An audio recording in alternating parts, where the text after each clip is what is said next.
We're joined today by Wes Leckrone, Political Science Department Chair at Widener University. Now, as we record this on November 6th, what stood out to you the most about yesterday's general election?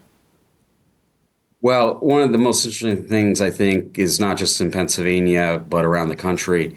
We saw pretty much every county increase their votes for Donald Trump. And that was a pattern that we also saw happen here in Pennsylvania. So, the margins might have been small, half a percentage, but he really picked up his vote totals over 2020. And I think that's an extraordinary thing, given the fact that this is the third time that he's run for president, that he would kind of have that momentum going into this election. So that's the number one thing that sticks out to me, is just the broad base increase in his votes, small though it may have been in different areas, but pretty much across the board and in pretty much every county in Pennsylvania as well. Now, at this point, all votes are not final. There's still some mail-in votes being counted, and there were some delayed. Some polling stations were delayed in closing due to some irregularities. But at this point, it looks to be a red wave of anticipated victories. Do you think that's responsible, or that's due to the coattails of the Trump voters, or do you think there are other elements at play? Yeah, I think so. What's happened a little bit differently from 2016 and 2020 was kind of an intermediate stage. Was in 2016, you still had certain establishment Republicans that were not necessarily running against Trump, but not necessarily running with him.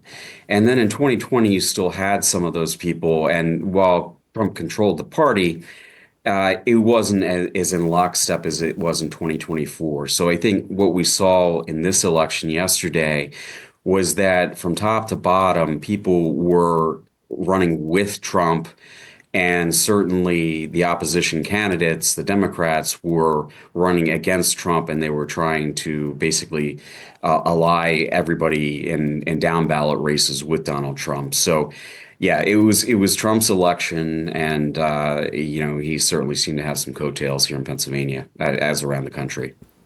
During the campaign, there was a coalition of prominent Republican former elected officials such as Dick Cheney that voiced their support for Kamala Harris. Do you expect the Republican Party to now unify with Donald Trump winning?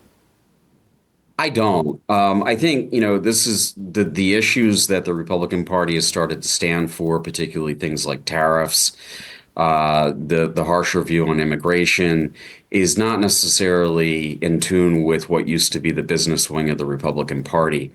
So they were for free trade. Immigration, in their view, was good because it allowed us to have plentiful labor. And I think at this point, it will be interesting to see what happens to those free market Republican types.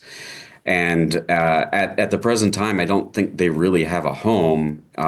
So the Liz Cheneys of the world, while they kind of oppose Trump, really don't fit in the Democratic Party either. So I think that remains to be seen what happens as this realignment is occurring. Where do some of those Republicans go? And it may take a couple of years to tease all that out. What top issues drove voters to the polls yesterday?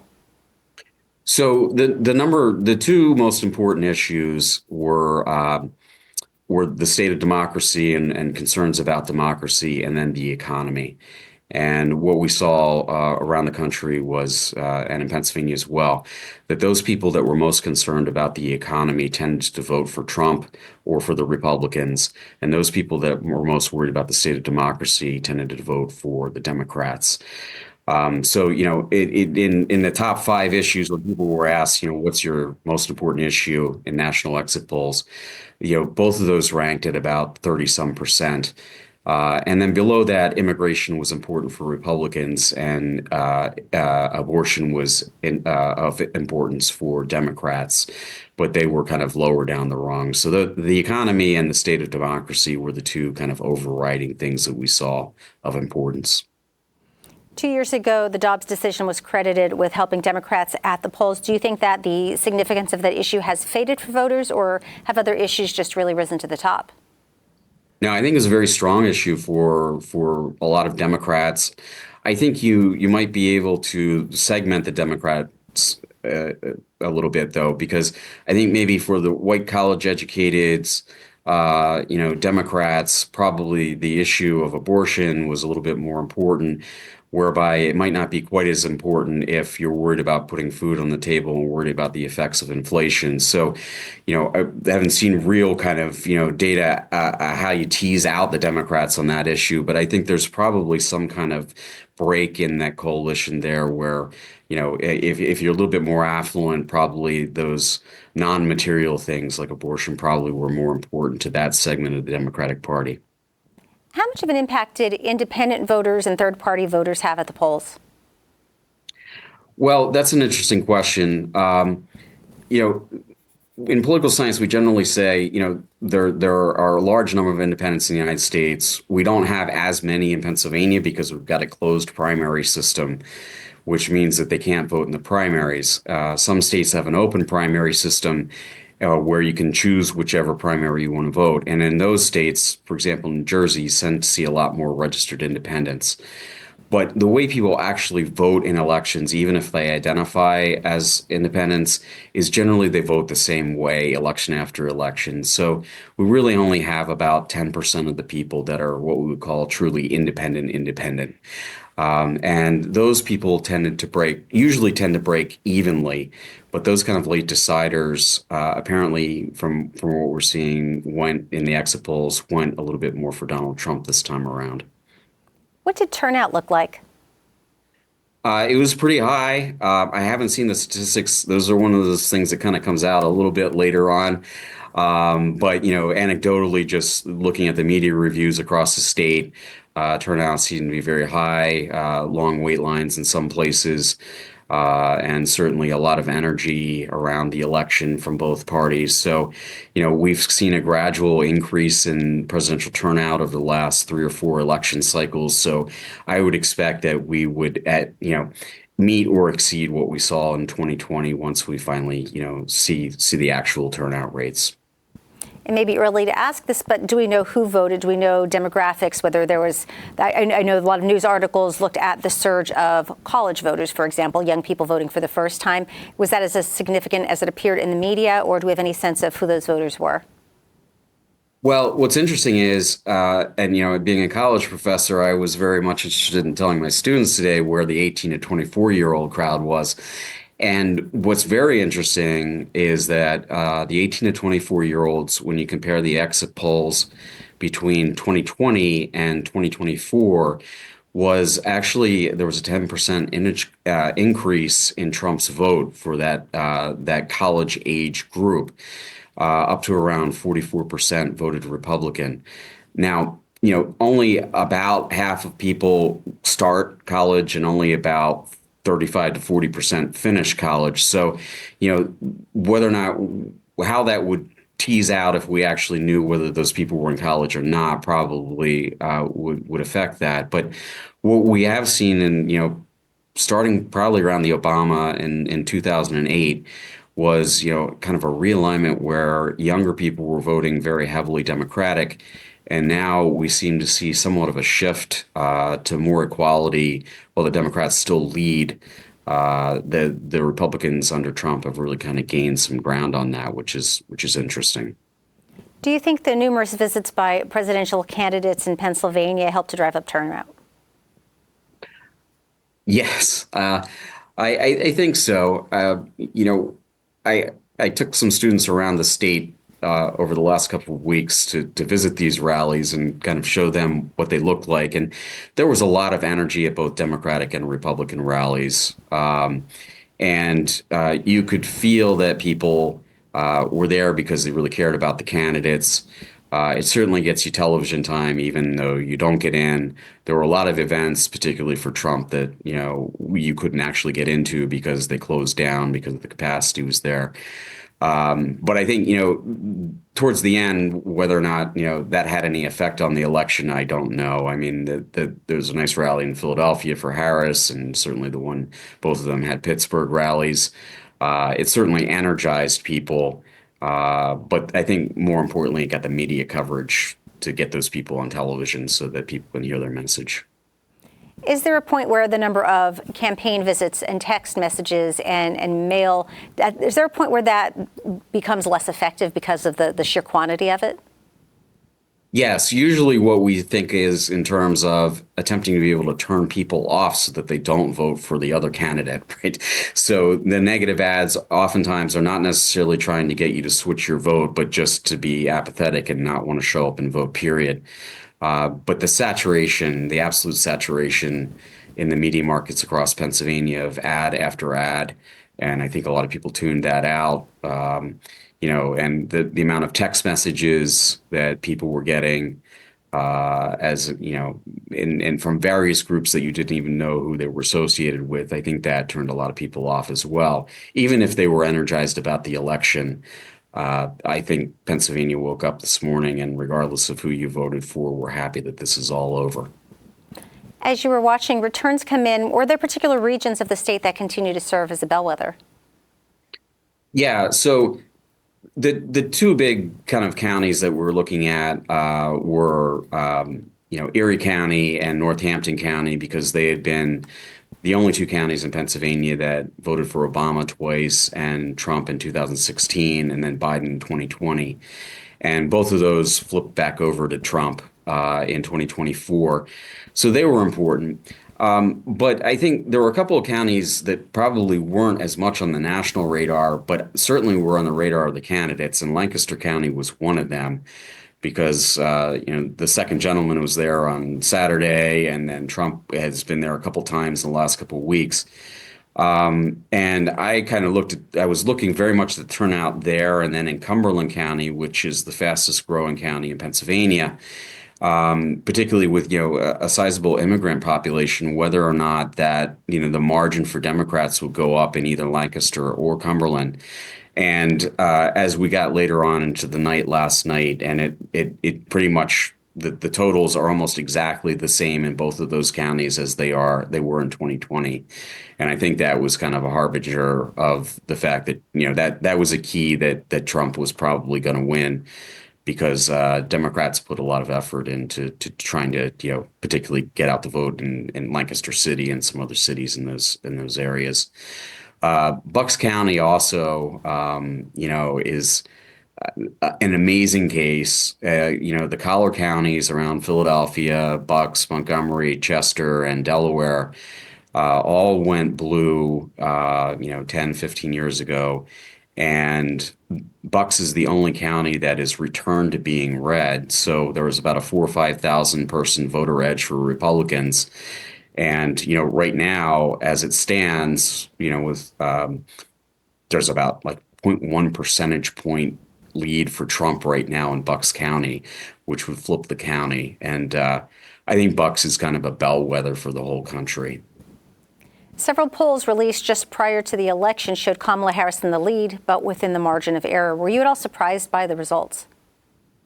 No, I honestly, and we're always forced to make predictions about what's going to happen, and I honestly went into the election thinking that this was a complete, like a real toss-up, and that there wasn't any noise within the polls from what I could read, that it was within the margin of error, and it was just going to be a matter of who turns out their voters. And, I think that was what happened. And I think Trump energized his voters a little bit more than Harris did. But certainly nobody left anything on the table, in trying to get those votes out. But, the polling, it was undecided, and, he won by a much bigger margin than he did in 2016. And certainly than Biden did in 2020, but I don't think the polling was bad. Last week, PCN spoke with Jim Lee of Susquehanna Polling and Research, and he talked about a phenomenon he referred to as the shy voter. Those are voters who support Trump, but they do it kind of quietly and privately and don't disclose that in the polls. Do you think that was a factor in how the polls appeared prior to the election versus Trump ultimately being victorious? That's an interesting question. And I think, that probably played more of a factor in 2016 than it did now. But I'm not going to cross over a pollster when he tells you that, because they're the ones actually doing this. But I think there has in 2016, there was a real kind of hidden vote out there for Trump, and people weren't as willing to be able to say that they would vote for them. But I think, over the last 8 years, that the amount of people that were not as willing to say that they supported Trump probably has declined a bit. And, you can even see that in signs around neighborhoods in, deep blue and deep red areas that, in 2016, you dare not put like a sign out if you were in a deep area that was opposed to whatever Republican or Democratic area you were. And I think this time around, as I traveled around the state, I, just saw signs that were in strange places that I wouldn't have expected them to be for the other candidate. I think people grew into the comfort zone of being able to say that they supported Trump this time around. How much of a role did gender play in this race? Well, certainly there's about a 10% difference between males and females in voting. So 10%, about males were more likely to vote for Trump and females more likely to vote for Vice President Harris. But that pretty much stayed the same from what we saw in 2020. So, even though we had a female candidate, it didn't seem to really make much of a difference as far as the outcome of the election. When Joe Biden was running for president, his detractors said that his age was a liability. He was too old to serve another term. At the age of 78, Donald Trump is the same age that Joe Biden was when he started his term in 2000. So is age no longer a factor? Well, I think what people were concerned about is they wanted the candidate to pass the eye test. And, there were some, particularly Republicans, that were saying prior to the first debate that that President Biden might be too old to run, and then once we saw the first debate, people declared that he probably was too old to run. I don't think necessarily that some people have said that about Donald Trump, but really, stylistically, he hasn't changed all that much. He's just his style of speaking and his manner of speaking is pretty much the same as it was in 2016. So, I don't think there were people that tried to make a partisan, factor out of, his cognitive abilities, but I don't think that really played a part in people's voting. Once the Associated Press called the race, Donald Trump was quoted as saying he received a powerful mandate. What do you anticipate the next 4 years might look like under a Trump administration? Well, that's interesting. First of all, he does have a powerful electoral college mandate, and sometimes that's what makes the electoral college useful. But historically, I think last time I looked, he was ahead by maybe 4 million votes. I'm not exactly sure, but that is not a huge margin of victory, right? So, he'll point to the Electoral College as giving him his mandate. Certainly he pulled Republicans along. The Senate, U.S. Senate will switch. We may see the U.S. House switch. Certainly saw a couple of, Republicans knock off Democratic incumbents in the U.S. House here in Pennsylvania. I think there's two paths he could take. One is, does he want to be a president who's remembered for, and this is a very strange thing to say, does he want to be remembered as a president who was liked? And he may tack towards the middle, but my guess is he's going to continue to do what he did when he was president from 2017 to 21, which was cater to his base and try to be remembered as a president who changed the political system. And he really has put his stamp on politics in the United States. And if he continues doing that for 4 more years, the political system that he will leave behind will be significantly different than what it was when he started to run for election in 2015. So before we run out of time, I'd like to talk briefly about the U.S. Senate race now between Bob Casey and Dave McCormick. While the final numbers are not in and it appears to be somewhat close, Dave McCormick appears to be in the lead. What do you attribute to what we think is going to happen in this race? Well, I think, he closely allied himself this time around with Donald Trump. I think, this of all the statewide races, this was the closest. The Republicans won all three of the row offices in Pennsylvania by larger margins than McCormick will if he hangs on to this lead. I think, part of that is the Casey name is still very important in Pennsylvania. I mean, not that important if he's going to potentially lose, but that extra, half a percentage point probably is because of the Casey name, and the legacy of the Casey family here. But I think, the wins behind Republicans because of Trump probably just helped all the candidates, despite the fact that, the Casey name is out there. President Biden, before he withdrew from the race, was polling as an unpopular president. Do you think association with President Biden might be part of the reason why Senator Casey and Kamala Harris did as they did at the polls this time around?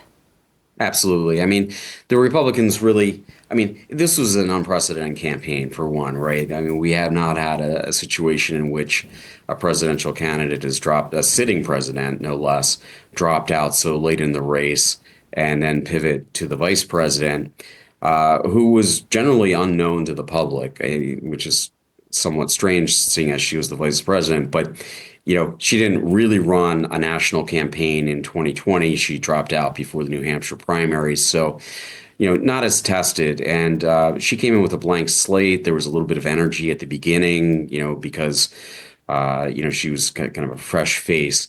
But really, she was hampered by the fact that, there are a lot of people that, those people that were worried about the economy, the idea of inflation, prices going up, being able to put food on your table, being able to buy a house, car insurance, all of these things, because of inflation, have really put a crimp in people's pockets. And I think Republicans were very successful up and down the ballot of basically tying people to the Biden, what they called the Biden economy. And, that certainly hurt Harris in Pennsylvania, and it hurt Casey. There are other things that hurt Casey in Pennsylvania. He's a bit more moderate. I don't think he had all the love from the Democratic Party, particularly the current Democratic base, that he might have had, or his dad might have had in the old days with the Democratic Party.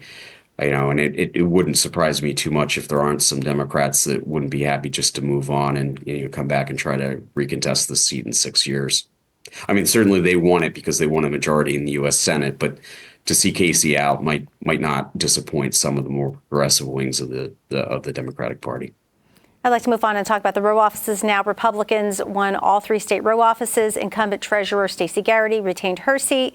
Auditor General Tim DeFore has won re-election as well. And then in an open seat for Attorney General, Dave Sunday was victorious over Eugene DePasquale. Can you just talk briefly about the significance of these races?